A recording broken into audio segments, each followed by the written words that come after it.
생명의 근원이 되신 하나님, 오늘도 우리들에게 하나님이 허락하신 인생을 살아갈 수 있도록 우리를 깨워주시고 이렇게 세워주심을 감사를 드립니다.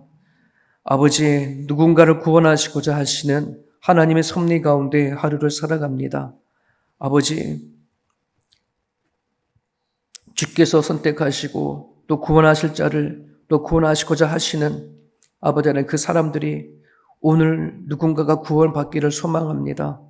전혀 하나님 알지 못하는 자들이 그리스도 안으로 돌아오는 일들이 일어나는 복된 하루 되어줄 수 있도록 하나님 붙잡아 주시옵소서. 아버지, 하나님을 전혀 알지 못했던 우리들입니다. 이제는 하나님을 예배하는 자로 삼아주심을 진심으로 감사합니다. 예배함이 기쁨이 되게 도와주시고 예배를 통하여 사는 것이 무엇인지를 깨달을 수 있도록 성령 하나님 임재하여 주옵소서. 매주마다 드려지는 예배가 하나님 앞에 영광이 되어지기를 소망합니다. 예배하는 자들마다 기쁨이 되어지기를 소망하고 하나님을 인격적으로 만나는 자리가 될 수 있기를 간절히 바랍니다. 그리하오니 주님, 기도하는 자리에, 찬양하는 자리에, 말씀을 전하고 듣는 자리에 성령 하나님 임재하여 주옵소서. 특별히 다음 세대를 기억하여 주시옵소서.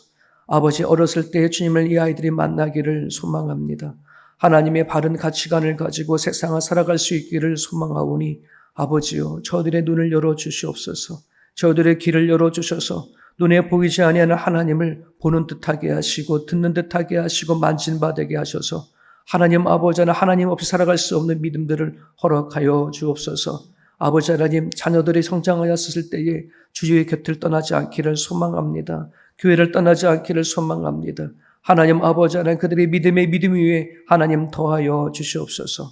오늘도 이 아침에 나와 기도하는 자들 통하여 선하신 일들을 이뤄내 주시기를 소망하며 우리 주 예수 그리스도 이름으로 기도합니다. 아멘. 누가복음 9장입니다. 37절에서 50절까지입니다.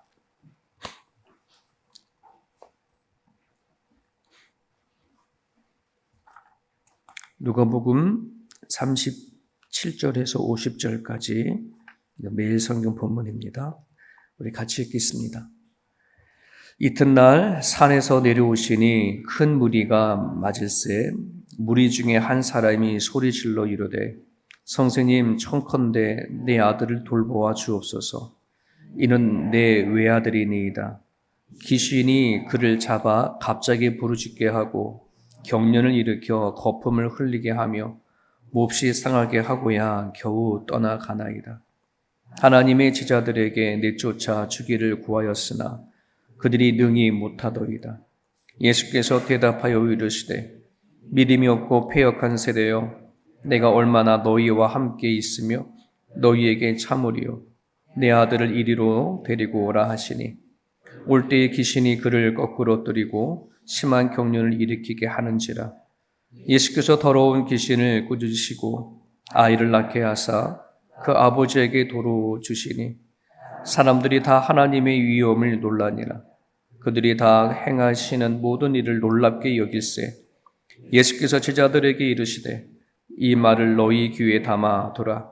인자가 장차 사람들의 손에 넘겨지리라 하시되 그들이 이 말씀을 알지 못하니 이는 그들로 깨달지 못하게 숨긴 바 되었습니다. 또 그들은 이 말씀을 묻기도 두려워하더라. 제자 중에서 누가 크냐 하는 변론이 일어나니 예수께서 그 마음에 변론하는 것을 아시고 어린아이 하나를 데려다가 자기 곁에 세우시고 그들에게 이르시되 누구든지 내 이름으로 이런 어린아이를 영접하면 곧 나를 영접함이요 또 누구든지 나를 영접하면 곧 나를 보내신 이를 영접함이라. 너희 모든 사람 중에 가장 작은 그가 큰 자니라. 요한이 여짜오되 주여, 어떤 사람이 주의 이름으로 귀신을 내쫓을 것을 우리가 보고 우리가 함께 따르지 아니하므로 금하였나이다. 예수께서 이르시되 금하지 말라. 너를 반대하지 않는 자는 너희를 위하는 자니라 하시니라. 아멘.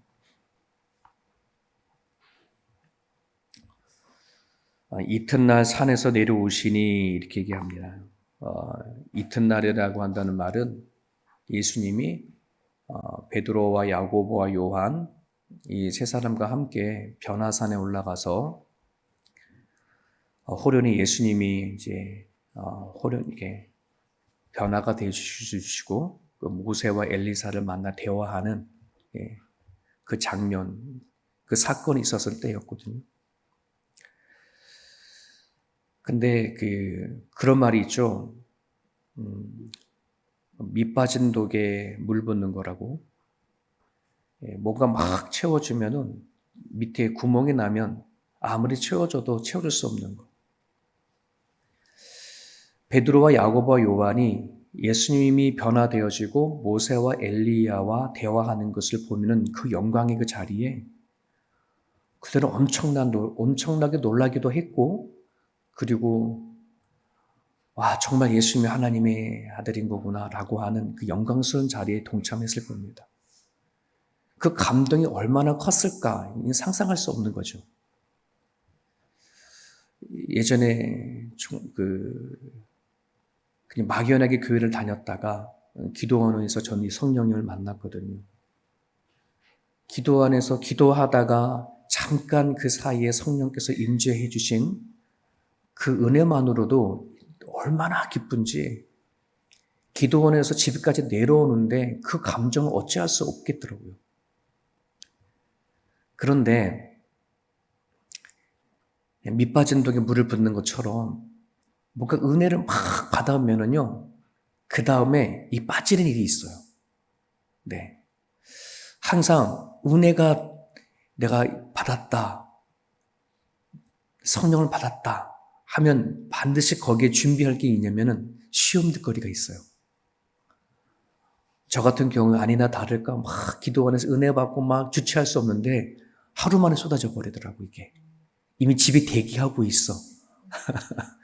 멀리 있지 않고 집에서 완전히 내 속을 뒤집어지는 일을 대기하고 있는 거야 이게. 아마 다 한 번 정도는 경험했을 거라고 생각이 되거든요. 이 베드로와 야고보, 요한도 그런 일이 있는 거예요. 얼마 전까지만 하더라도 이튿날 전까지만 하더라도 그 영광을 가지고 그 은혜를 가지고 어떤 일이든지 감당할 수 있을 것 같은데 내려와 보니 시험거리가 하나 있는 겁니다. 어떤 시험거리냐면 어떤 아버지가 귀신 걸린 아이를, 자기 아들이죠. 아들을 데리고 나와 제자들에게 고쳐달라고 하는 거예요. 여기는 좀 우리 누가복음 9장에는 자세히 나와 있지 않지만 같은 요 내용을 기록하고 있는 마가복음에 보면은 여러 사람들과 특히 서기관, 이 종교학자들이죠. 그들과 같이 변론을 하면서 이 이야기를 하는 거예요. 단지 여기에서는 귀신 걸린 아들의 아버지가 제자들에게 요청하는 것처럼 보이지만 그렇지 않아요. 큰 무리에 둘러싸여져서 종교학자들 사람들 앞에 변론을 하는 거예요. 정말 예수가 하나님의 아들이냐, 메시아냐, 너네들이 정말 예수를 그렇게 믿느냐? 그러면 너네들이 이 아이들이 귀신 걸린 애들 얘를 왜 못 쫓으냐? 막 이제 이런 식으로 다그친 거예요. 말이 변론이지 되게 조롱한 거죠. 너네들이 정말 예수 제자이고 예수가 하나님의 아들이라고 한다면 이 병을 고치지 못하는 것 때문에 너희는 사기꾼이다 막 이렇게 얘기를 하는 거죠. 자, 이러한 상황 속에서 이제 예수님이 이 무리를 만나게 되어집니다. 그럴 때에 오늘 19절을 보면은 뭐라고 얘기를 하고 오늘 41절이죠. 예수께서 대답하여 이르시되 믿음이 없고 패역한 세대여 내가 얼마나 너희와 함께 있으며 너희에게 참으리요 내 아들을 이리로 데리고 오라 하시니 이렇게 되어 있습니다. 예수님이 귀신 걸린 아이를 만나서 쫓아내면 그 말이에요. 기도하고 쫓아내면 그 말인데 근데 여기에서 이렇게 얘기를 합니다. 믿음이 없고 패역한 세대. 지금 이건 누구한테 얘기를 하는 거냐 그러면 믿음이 없이 아이를 그 귀신을 내쫓지 못하는 제자들에게 말하는 것도 아니고 그 자리에 모든 사람들, 어른들, 특별히 귀신 걸린 아버지 포함해서 다 이렇게 얘기를 하는 거예요. 여러분, 패역하다라고 한다는 말은 믿음 없는 세대를 같이 이렇게 얘기를 하는 건데요. 여러분, 오늘날 이 세대를 건강하냐, 건강하지 못하냐, 다가오는 내일의 비전이 있냐, 없냐를 무엇을 보면 아냐고 하면 어린 아이를 보라라고 그러면 돼요. 오늘의 시대가 얼마나 건강한지, 내일에 다가오는 미래가 얼마나 건강한 미래가 되어지는지를 오늘 살아가는 아이들을 보면 된다라는 말이 있어요. 그러니 지금 이 아이가 귀신에 걸렸다고 한다는 거는 이 시대적인 문화나 사회적인 거로 봤었을 때에 그냥 우연히 걸린 귀신이 아니거든요. 네. 오늘날에도 부모와 또는 이 지금 현재 살고 있는 현재 1세대들이 어떻게 살고 어떠한 삶의 모습을 보이냐에 따라서 다음 세대들이 보고 배우듯이 이 시대도 마찬가지였었어요. 어른들이 어떻게 살아가고 하나님을 어떻게 믿느냐에 따라 그 자녀들에게 영향을 끼치는 거였거든요. 그러니까 어린아이가 귀신이 들렸다고 한다는 것은 이미 예수님은 아시는 거예요. 이 어쩌다가 걸린 귀신이 아니라 이 시대의 그 아버지를 비롯한 사생 사람들이 하나님의 벗어난 삶을 살아가고 있다는 것을 얘기를 하는 거거든요. 여러분, 우리 아이는 달라졌어요. 옛날 그 프로그램도 있고, 요즘에 그게 바뀌어서 금쪽, 내 새끼 금쪽인가? 뭐 하여튼 그런 아이들 프로그램 나오잖아요. 그러면 거의 열이면 열 다 그 아이의 문제는 부모와 연결되어 있는 걸 우리는 늘 보게 되죠요. 네. 마치 그런 거거든요. 이 어린 아이들은요, 웬만해서 귀신이 안 걸린다 그래요. 웬만해서 우울증을 안 걸려요. 네. 이 아이들은 단순하잖아요. 순수하고 단순해서 물론 쉽게 충격도 받지만 쉽게 해결도 되줘요. 이게 어린아이의 습성이거든요. 우리가 아이들을 키워보면 알겠지만 애들이 많이 심하게 야단을 맞아도요, 막 매를 갖고 때려도요, 얘네들이 금세 엄마가 품고 아빠가 품고 미안해 머리 몇 번 쓰다듬어 주면은요, 얘네들이 금세 또 잊어버리고 살아요. 얘들이 그런 아이들이거든요. 근데 이런 아이들이 귀신에 걸릴 정도로 이런 지경이 되어졌다고 한다는 것 자체가 이미 폐역한 시대의 어른들의 모습을 지적하고 있다고 한다는 거예요. 우리가 알다시피 우리가 살고 있는 이 세대는 이 성경 시대보다도 더 폐역한 시대 속에 살아가고 있습니다. 우리는 그거를 볼 수 있어야 합니다. 한국 같은 경우에는 한 반에 평균 23명인데 23명 중에 욕을 하지 않는 아이들이 한두 명밖에 안 된대요. 욕하는 아이들, 이미 그들이 어른들을 통해서 보고 배우는 거, 물론 요즘에는 인터넷을 통해서 수많은 것을 정보를 접하는 그런 문제들. 여러분, 우리가 인터넷 뉴스를 보면은 건강한 뉴스가 거의 없어요. 거의 다 정말 어째 세상이 막 이러냐 할 정도로 폐역한 세대를 굳이 말하지 않아도 우리는 우리 살고 있는 현실을 이렇게 보게 되어지면 저절로 나오지 않습니까? 네. 지난주에 마드그레 축제를 하는 거 여러분 보셨습니까? 정말 이 호주라고 하는 이 나라가 얼마나 하나님의 말씀을 가지고 세워진 나라입니까? 대한민국뿐만 아니라 수많은 곳곳에 복음을 전했던 선교사들이 수없이 배출됐던 그런 나라이고, 동네마다 교회를 다 세워졌던 그런 나라인데, 지금 호주라고 하는 나라가 세상 그 어떤 나라보다도 가장 죄악된 나라라고 한다는 것을, 경제적인 부분들이나 죄에 돈을 쓰는 그런 걸 다 통계적으로 했었을 때 세상에 제일 악한 나라라고 얘기를 하잖아요. 이거는 조사해서 일어난 이야기예요. 그냥 두리뭉실해서 하는 게 아니라. 살기 제일 좋은 나라가 이 호주이기도 하지만 세상에서 제일 변질되어지고 깊은 악이 뿌리 내린 곳이 호주이기도 합니다. 여러분, 우리를 왜 이 호주까지 보내줘서 한인교회를 하고 이 새벽 이 아침에 나와 기도하는 자로 살아가고 있는가? 여러분, 우리는 어쩌다가 여기 호주에 와서 이민자가 되어질지 모르지만 저는 그렇게 생각합니다. 어쩌다 선교사가 된 줄 믿습니다. 여러분 다 선교사들이에요. 호주에 보내진 선교사들이라고. 이 땅을 위해서 뭐 해야 돼요? 기도해야 합니다. 네, 기도하라고. 이 땅을 살리라고. 우리의 자녀들을 잘 양육하고 교육해서 자녀들을 통하여 또 이 호주에 살아가고 있는 다음 세대를 영향을 줄 수 있도록 그렇게 키워내라고 우리를 이 자리에 보낸 줄 알아요. 우리 세대의 1세대들을 통해서 호주가 변화될 거라고 꿈꾸지 않고요. 우리 자녀들 세대들이 통해서 이 호주를 변화시키지, 네.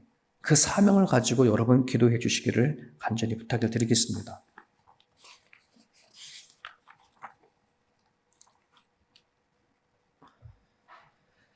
오늘 우리가 하나님을 믿고 예수님의 삶을 따라가지만 우리가 살아가는 삶 속안에 믿음이 없는 삶의 모습이 참 많은 것을 우리가 보게 됩니다. 아까 찬양할 때에 내가 아무 증거를 보지 않고 내가 믿음을 갖고 살아간다고 하지만 참 쉽지 않은 고백을 했습니다만은 여러분 성경 안에는 이런 말씀이 있습니다. 고린도후서 13장 5절인데요. 너희가 믿음 있는가? 너희 자신을 시험하고 너희 자신을 확증해라.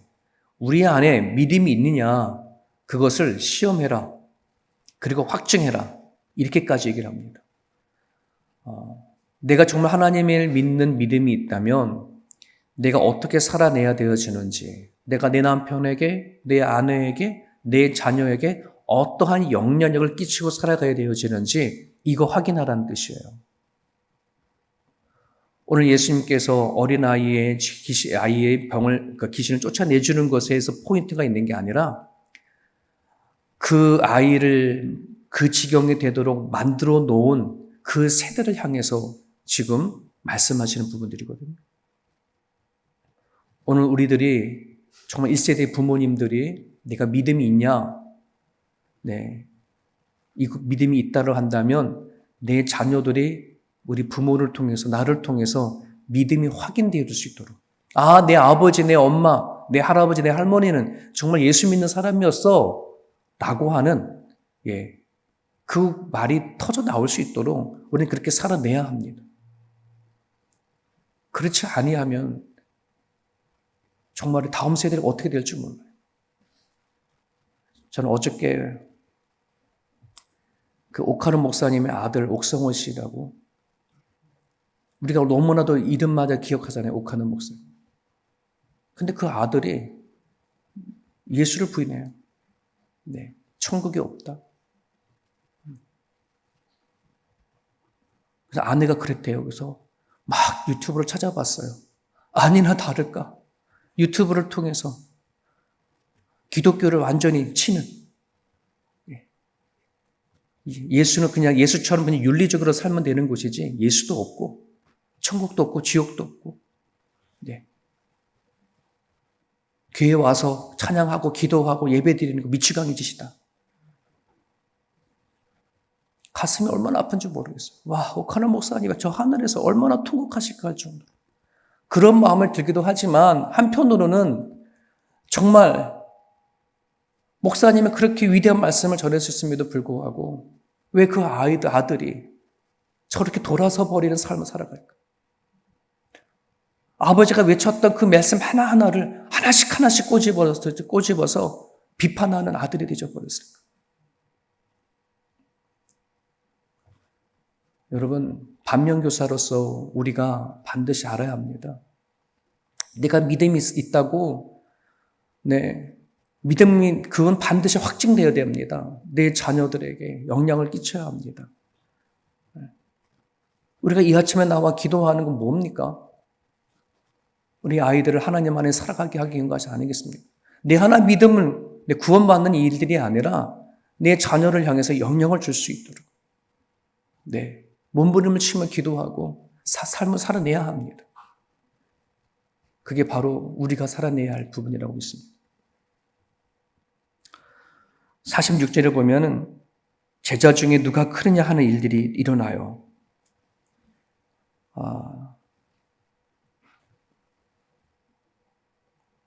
얼마 전에 예수님께서 이 일이 일어나기 얼마 전에 제자들에게 내가 제사장들과 장로들과 이런 종교 지도자들에게 버림받아 되어서 나는 죽어야 되고 그리고 사흘 만에 다시 살아나야 되고 그리고 누구든지 나를 따르려고는 자기를 부인하고 날마다 자기 십자가를 지고 나를 따라야 한다라고 하는 이 말씀을 제자들에게 했단 말이죠.